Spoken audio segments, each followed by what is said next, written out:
Hello दोस्तों, स्वागत है आपका आपके अपने यूट्यूब चैनल लक्ष्य स्टडी में। आज हम इस वीडियो में देखेंगे महत्वपूर्ण जीके के बहुत ही ज़रूरी क्वेश्चन जो आपके आगामी एग्जाम में बहुत इंपॉर्टेंट हैं। तो चलिए हम अपना वीडियो शुरू करते हैं। पहला क्वेश्चन है, पंडित रविशंकर हिंदुस्तानी शास्त्रीय संगीत के दिग्गज माने जाते हैं। वे निम्न में से किस वाद्य यंत्र से जुड़े हुए हैं? तो सिंपल सा क्वेश्चन है, जो पंडित रविशंकर हैं वे किस वाद्य यंत्र से जुड़े हुए हैं? तो वह सितार वादक थे। कौन? पंडित रविशंकर शुक्ल। वाराणसी के निवासी थे।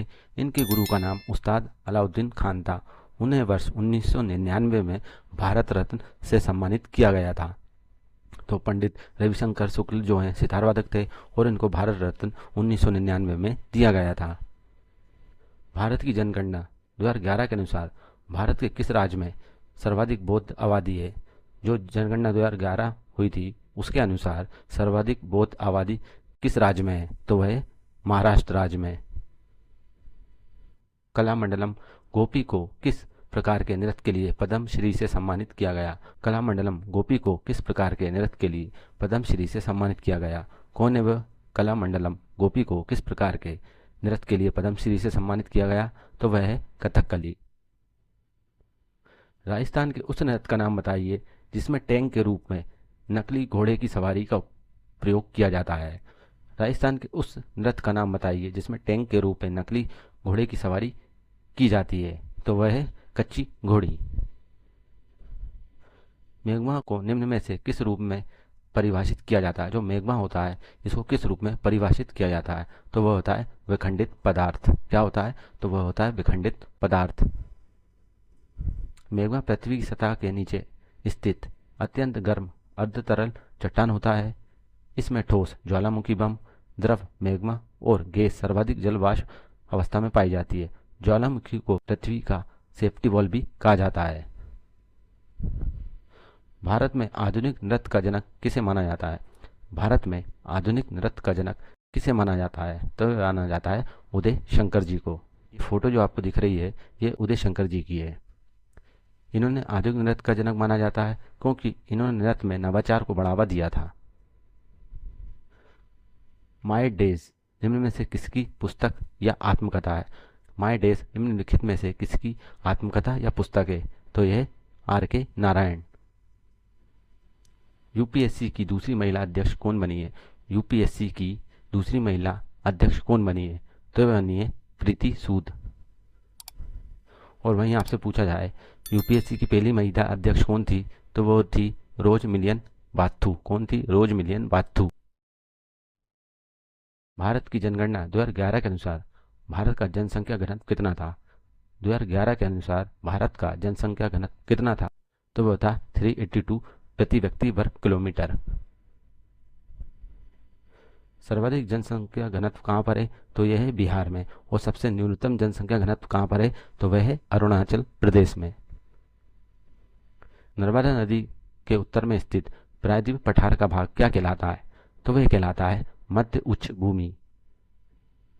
नर्मदा और ताप्ती नदी भ्रंश घाटी में बहती हैं। मध्य उच्च भूमि का निर्माण पठारों और छोटी छोटी पहाड़ियों से मिलने से होता है। ऑस्कर 2025 में एक ही फिल्म के लिए 4 व्यक्तिगत ऑस्कर जीतने वाले पहले व्यक्ति कौन थे? ऑस्कर 2025 में एक ही फिल्म के लिए 4 व्यक्तिगत ऑस्कर जीतने वाले पहले व्यक्ति कौन थे? तो वे थे सीन बेकर।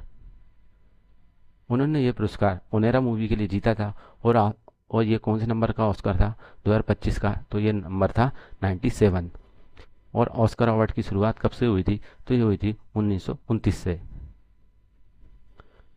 आईफा 2025 में सर्वश्रेष्ठ फिल्म का पुरस्कार किसे मिला है? आईफा 2025 में हुआ है इसमें सर्वश्रेष्ठ फिल्म का पुरस्कार किसे मिला है? तो ये मिला है लापता लेडीज को। और वहीं पर आपसे पूछा जाए इसका आयोजन कहाँ हुआ है? तो इसका आयोजन राजस्थान के जयपुर में हुआ है। और सर्वश्रेष्ठ अभिनेता कौन थे? तो वे थे कार्तिक आर्यन को भूल भुलैया 3 के लिए सर्वश्रेष्ठ अभिनेता का पुरस्कार मिला। और वहीं पर सर्वश्रेष्ठ अभिनेत्री का पुरस्कार किसको मिला है? तो वह मिला है नीतांशी गोयल को लापता लेडीज के लिए। और सर्वश्रेष्ठ फिल्म कौन सी थी? तो वह थी लापता लेडीज। और सर्वश्रेष्ठ निर्देशक कौन थी? वो थी किरण राव। दिल्ली के मुख्यमंत्री की नियुक्ति कौन करता है? जो दिल्ली के मुख्यमंत्री होते हैं उसकी नियुक्ति कौन करता है? तो वह करता है राष्ट्रपति। और वर्तमान में दिल्ली की मुख्यमंत्री कौन है? तो वह है रेखा गुप्ता। निम्नलिखित में से कौन भारत के राष्ट्रपति के चुनाव में भाग नहीं लेता है? जो राष्ट्रपति का चुनाव होता है उसमें कौन भाग नहीं लेता है? तो वह है राज्य विधान परिषद के निर्वाचित सदस्य।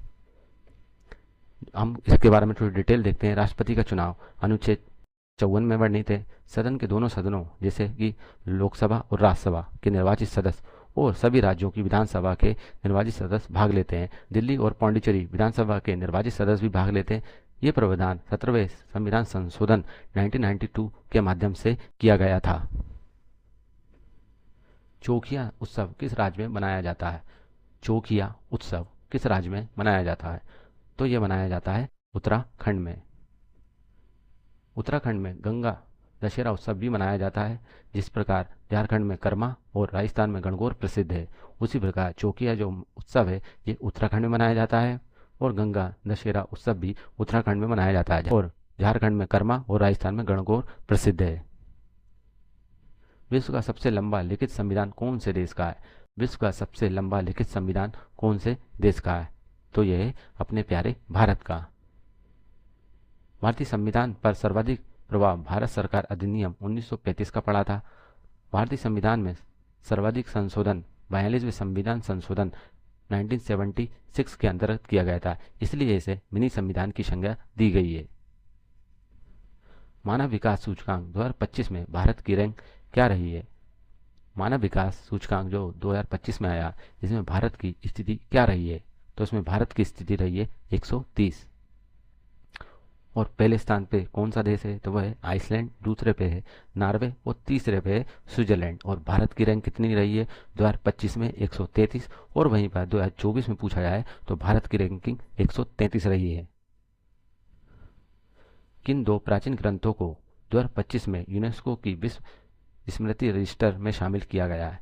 किन दो प्राचीन ग्रंथों को 2025 में यूनेस्को की विश्व स्मृति रजिस्टर में शामिल किया गया है? तो इसका सही आंसर है ऑप्शन डी, श्री भगवद गीता और नाट्य शास्त्र। श्री भगवद गीता महाभारत का अंश है और नाट्य शास्त्र को भरत मुनि ने लिखा है। भारतीय संविधान की 7वीं अनुसूची के अनुसार कृषि किस विषय के अंतर्गत आता है? भारतीय संविधान की 7वीं अनुसूची के अनुसार कृषि किस विषय के अंतर्गत आता है? तो ये आता है राज्य सूची के विषय के अंतर्गत। राज्य सूची के अंतर्गत आने वाले अन्य महत्वपूर्ण विषय हैं जैसे कि सिंचाई, पुलिस, लोक स्वास्थ्य, भू राजस्व और स्थानीय स्वशासन, जिसमें ग्राम पंचायत भी आती है। समवर्ती सूची में शिक्षा और आर्थिक नियोजन जैसे विषय शामिल हैं। फियाज खान और लताफत हुसैन खान निम्न में से किस घराने से प्रसिद्ध हैं? फैयाज खान और लताफत हुसैन खान निम्न में से किस घराने से प्रसिद्ध हैं? तो यह आगरा घराने से। आगरा घराने के जन्मदाता कौन है? तो वह हाजी सुजान साहब को माना जाता है। तो आपसे पूछा जाए आगरा घराना के जन्मदाता कौन है? तो वह है हाजी सुजान साहब। कोपेन जलवायु का कौन सा अक्षर कोड एक गर्म आर्द्र महाद्वीपीय जलवायु की विशेषता बताता है? तो यह DFA। इस कोड में D का मतलब महाद्वीपीय जलवायु होता है, F का मतलब वर्ष भर आर्द्रता को बताता है और A का मतलब गर्म ग्रीष्म गर्म महाद्वीपीय जलवायु को प्रदर्शित करता है। भारतीय सेना ने कोलकाता स्थित फोर्ट विलियम का नाम बदलकर क्या रखा है? भारतीय सेना ने कोलकाता स्थित फोर्ट विलियम का नाम बदल के क्या रखा है? तो उसका नाम रखा है विजय दुर्ग। इसी फोर्ट के अंदर स्थित किचनर हाउस का नाम बदल के क्या कर दिया गया? मनेकशा हाउस। क्या कर दिया गया है? मनेकशा हाउस। इसका दक्षिणी द्वार पुराना नाम क्या था? इसका सेंट जॉर्ज गेट का नाम बदल के क्या कर दिया है? शिवाजी गेट। भारत ने किस वर्ष को गगनयान वर्ष घोषित किया गया है? भारत के किस वर्ष को गगनयान वर्ष घोषित किया गया है? तो यह है 2025। ये घोषणा डॉक्टर N नारायण जो इसरो के 11वें अध्यक्ष हैं, इनके द्वारा ये घोषणा की गई थी। फाय सागर झील का नया नाम क्या रखा गया है? फाय सागर जो झील है इसका नया नाम क्या रखा गया है? तो इसका नया नाम रखा गया है वरुण सागर।